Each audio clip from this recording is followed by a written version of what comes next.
Donald was excited.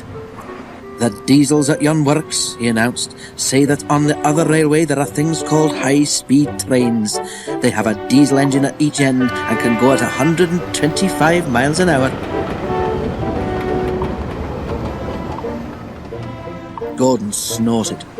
"An engine at each end," he said scornfully.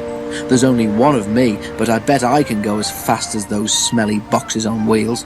Probably faster," he added. The others said nothing. They had heard Gordon's boasting before. Gordon was still bragging the next morning. "Speed's nothing to me," he said. "Why, one of my Doncaster cousins went at 126 miles an hour. I'll show these diesels a thing or two. Just you wait and see."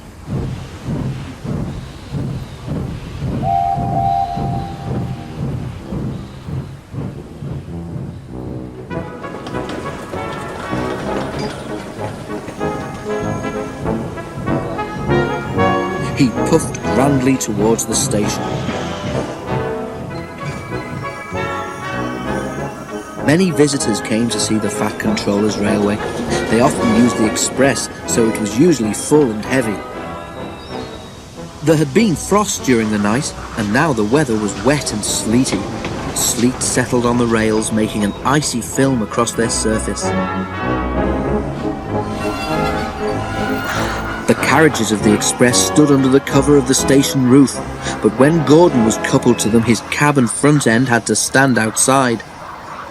He grew colder and colder as he waited for the guard to blow his whistle and wave his green flag. "Come on," he shivered impatiently. "Let's get started." At last Gordon heard the whistle. "Come on, come on, come on, come on, come on," he shouted as he tried to pull quickly away. But his wheels slipped on the icy rails. The sudden movement made water in his boiler surge forward, and Gordon's driver could not shut off steam. Gordon moved a yard and slithered to a standstill, held back by the heavy train. His wheels spun furiously, but neither Gordon nor his train budged an inch. "Help! Help!" wailed Gordon despairingly, but nobody could. His wheels spun until his rods ached, but he could do nothing to stop them. His driver tried every trick he knew. An inspector came and tried some more, but it was no good. The Fat Controller came to see what the fuss was about. He said several things to Gordon, but Gordon was making so much noise that he couldn't hear them. Sparks showered from the rails, but Gordon's wheels went on spinning. It was a quarter of an hour before Gordon had used up all his steam.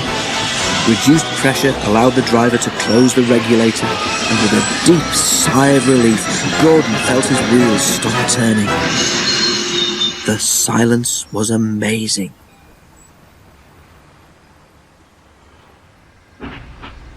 Donald came to take Gordon to the shed, and Henry came to pull the express.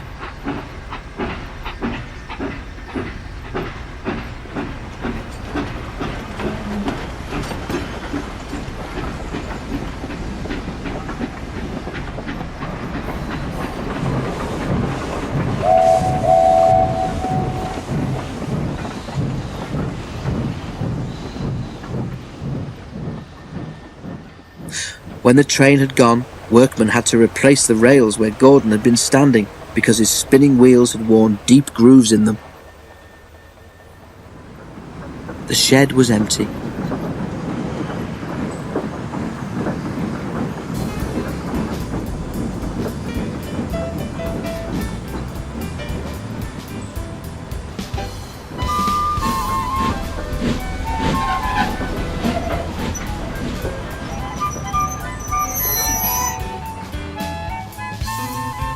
Donald tactfully remembered another job and left Gordon on his own.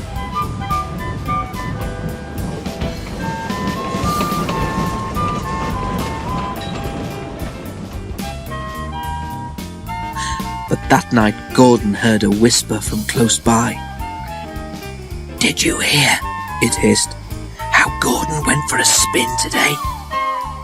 There was a quiet chuckle. Gordon seethed in silence. High-speed engines are all very well, the whisper went on, but Gordon ought to know by now that he's supposed to move his train too. Gordon snorted disgustedly, and with a gasp, the whisperer subsided into silence.